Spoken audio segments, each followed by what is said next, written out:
नमस्कार। सर्वांगीण शिक्षा में आप सभी का स्वागत है। एनटीए नेट जेआरएफ की परीक्षा के पाठ्यक्रम में इकाई 2 में निरुक्त में निम्नलिखित शब्दों की व्युत्पत्तियों का अध्ययन करने के लिए कहा गया है। आइए आज की कक्षा हम प्रारंभ करते हैं और सर्वप्रथम आचार्य की व्युत्पत्ति का अध्ययन करते हैं। आचार्य आचारम ग्राह्यति। आचार्य वह होता है जो विद्यार्थी को सदाचार का ज्ञान कराता है, उचित अनुचित का ज्ञान कराता है, वह आचार्य कहलाता है। आचिनोति अर्थान आचार्य शास्त्रों के गूढ़ शब्दों का ज्ञान विद्यार्थी को कराता है, इसलिए वह आचार्य कहलाता है। आचिनोति बुद्धिमिति वा। आचार्य विद्यार्थी की बुद्धि का विस्तार करता है, उसको सदाचार का ज्ञान देकर, उसको शास्त्रों के शब्दों का ज्ञान देकर वह उसकी बुद्धि का विस्तार करता है, इसलिए आचार्य कहलाता है। अब हम वीर शब्द की व्युत्पत्ति पढ़ेंगे। वीर की व्युत्पत्ति निरुक्त में दी गई है। वीरयति अमित्रान। मित्र अर्थात सखा, अमित्र अर्थात शत्रु।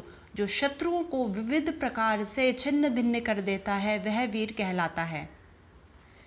इसकी दूसरी व्युत्पत्ति है वेतः वा स्यात् गति कर्मणः। वी धातु गत्यर्थक से वीर शब्द बनता है, क्योंकि वीर पुरुष शत्रुओं के अभिमुख जाता ही रहता है, इसलिए वह वीर कहलाता है। वीर्यतः वा। वीर शब्द वीर धातु विक्रांति अर्थ वाली से निष्पन्न है, क्योंकि वीर पुरुष पराक्रम करता रहता है, इसलिए वह वीर कहलाता है। अब हम अपनी अगली व्युत्पत्ति हृद के विषय में पढ़ेंगे। हृद को सामान्य भाषा में हम तालाब या झील कह सकते हैं। इसकी व्युत्पत्ति दी गई है हृदो ह्रादतेः शब्द कर्मणः। जो शब्द करे वह हृद कहलाता है, इसलिए शब्दार्थक ह्राद धातु से हृद शब्द बनता है। ह्रादतेर् वा स्यात् शीति भाव कर्मणः। जो शीतलता प्रदान करता है प्राणियों को वह हृद कहलाता है, और यहाँ हृद शब्द ह्राद धातु से बना है। अब हम अपनी अगली व्युत्पत्ति गौ के विषय में पढ़ेंगे। गौरिति पृथिव्या नामधेयम यद दूरंगता भवति। गौ यह पृथ्वी का नाम है, क्योंकि यह दूर तक फैली हुई है। यच्चा अस्याम भूतानि गच्छन्ति। और इस पृथ्वी पर सब प्राणी गति करते हैं, इसलिए इसे गौ कहा जाता है। गतेः वोकारो नामकरणः। इन दोनों विग्रहों में जो अभी हमने ऊपर पढ़े हैं, इनमें गम धातु से डो प्रत्यय करके गो शब्द सिद्ध होता है, और गांग गतौ धातु से ओकार नामकरण प्रत्यय करके गो शब्द बनता है। अथापि पशु नामे ही भवत्येतस्मादेव। इन्हीं दोनों धातुओं से सिद्ध हुआ गो शब्द पशु नाम का भी वाचक कहलाता है। अथापि चर्म चा श्लेष्मा चा, अथापि स्नाव चा श्लेष्मा चा। क्योंकि चर्म, श्लेष्मा, स्नाव इनका संबंध भी गौ से है, इसलिए ये भी गो शब्द से कहे जाते हैं। ज्यापि गौरुच्यते। धनुष की प्रत्यंचा को भी गौ शब्द से कहा जाता है। आदित्योपि गौरुच्यते। सूर्य को भी गो शब्द से कहा जाता है। सर्वेपि रश्म्यो गावुच्यन्ते। सभी रश्मियाँ गो शब्द से भी कही जाती हैं। अब हम अपनी अगली व्युत्पत्ति समुद्र के विषय में पढ़ेंगे। समुद्रवन्त्यस्मादापः। अस्माद इस सागर से, आपः जल, समुद्रवंती तरंगों के रूप में ऊपर उठता है, इसलिए यह समुद्र कहलाता है। समभिद्रवन्ति एनम आपः। एनम आपः समुद्र को जल सब ओर से इकट्ठे होकर प्राप्त होता है, इसलिए यह समुद्र कहलाता है। क्योंकि सारी नदियों का पानी अंत में इकट्ठा होकर समुद्र में ही गिरता है, इसलिए वह समुद्र कहलाता है। सम्मोदन्ते अस्मिन् भूतानि।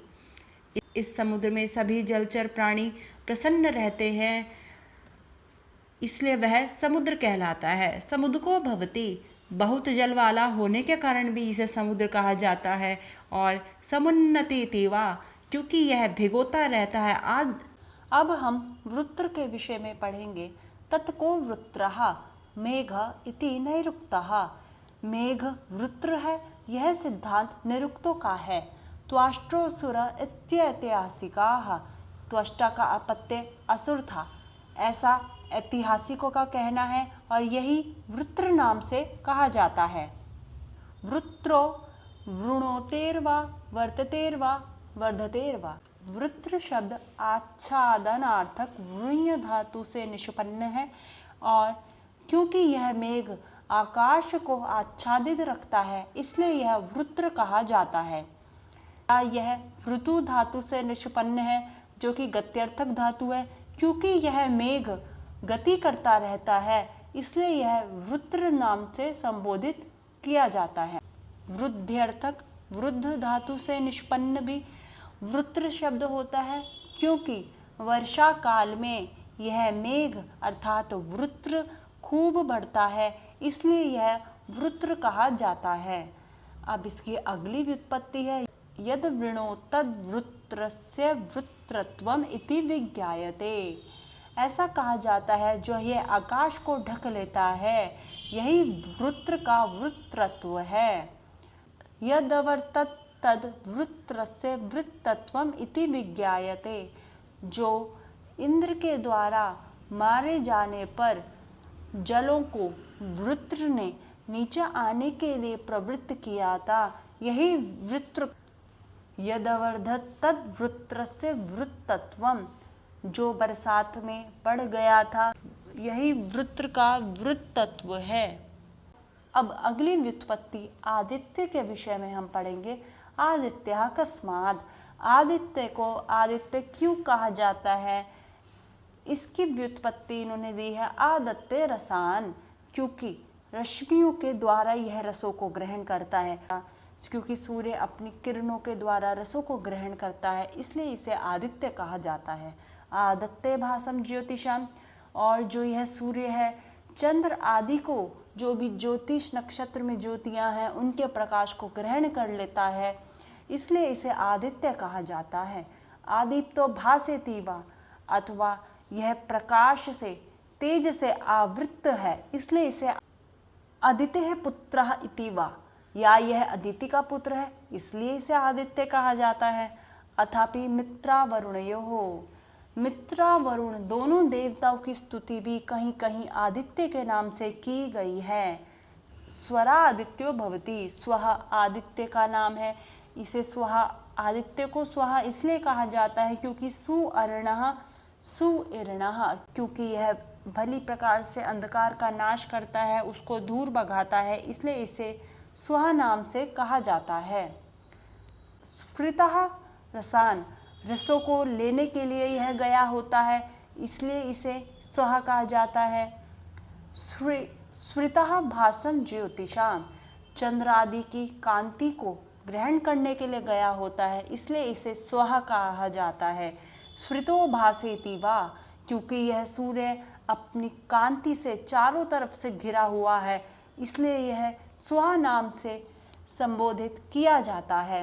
अब आदित्य का दूसरा नाम है कृष्णेरादित्यो भवति। कृष्णी सूर्य का नाम है। इसको कृष्णी इसलिए कहा जाता है प्राश्नुत एनम वर्ण इति नैरुक्तः। क्योंकि शुभ्र वर्ण इस आदित्य को व्याप्त किए हुए है ऐसा निरुक्तकारों का मत है। संस्पृष्टः रसान। रसों को स्पर्श करने वाला होता है अर्थात उन रसों को ग्रहण करता है। संस्पृष्टा भासम ज्योतिषाम। जो भी चंद्र आदि तारामंडल इसकी कांति को छूने वाला है। संस्पृष्टो भासेति वा। क्योंकि यह कांति से सब ओर से स्पृष्ट है इसलिए कृष्णी नाम से कहा जाता है। नाक आदित्यो भवति। नाक शब्द भी सूर्य का वाचक है। इसे नाक इसलिए कहा जाता है क्योंकि नेता रसानाम। क्योंकि यह सूर्य रसों को ले जाने वाला नायक है इसलिए इसे नाक शब्द से भी संबोधित किया जाता है। नेता भासाम। क्योंकि यह अपने प्रकाश को सभी दिशाओं में फैला देता है सभी दिशाओं में ले जाने वाला होता है इसलिए इसे नाक कहा जाता है। गौर आदित्यो भवति। गौ शब्द भी आदित्य का वाचक है।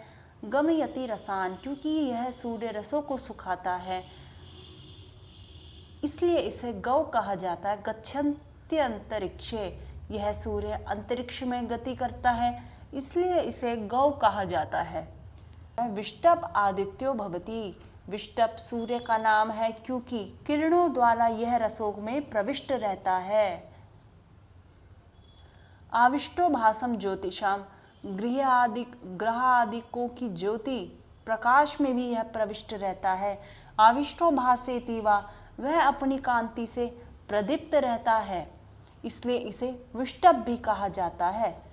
नभ को भी आदित्य नाम से संबोधित किया जाता है। नभ सूर्य का नाम है, इसलिए नेता भासाम, क्योंकि यह सब दिशाओं में अपनी कांति को फैलाने वाला होता है, इसलिए इसे नभ नाम से भी संबोधित किया जाता है।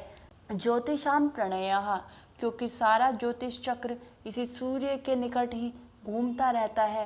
सारे ग्रह पृथ्वी सब इस सूर्य के ही चक्कर लगा रहे होते हैं, इसलिए यह सबको गति प्रदान करने वाला होता है, इसलिए नभ को भी आदित्य कहा जाता है। अब अगली व्युत्पत्ति हम उषस के विषय में पढ़ते हैं। उच्छति इति, क्योंकि यह उषा अंधेरे को विवासित करती है, अर्थात अंधेरे को निकालने वाली होती है, इसलिए इसे उषस कहा जाता है। उच्छी विवासे धातु से उषा शब्द बना है। रात्रेर अपर कालः, रात्रि का जो अपर काल होता है उसे उषा से संबोधित किया जाता है। मित्रों, आज की यह कक्षा हमारी यहीं समाप्त होती है। वीडियो के भाग 2 में हम अन्य शब्दों की व्युत्पत्तियों की चर्चा करेंगे और यह वीडियो अवश्य ही आपकी परीक्षाओं के लिए सहायक सिद्ध होगी। वीडियो अच्छी लगे तो प्लीज़ लाइक ज़रूर कीजिएगा। धन्यवाद।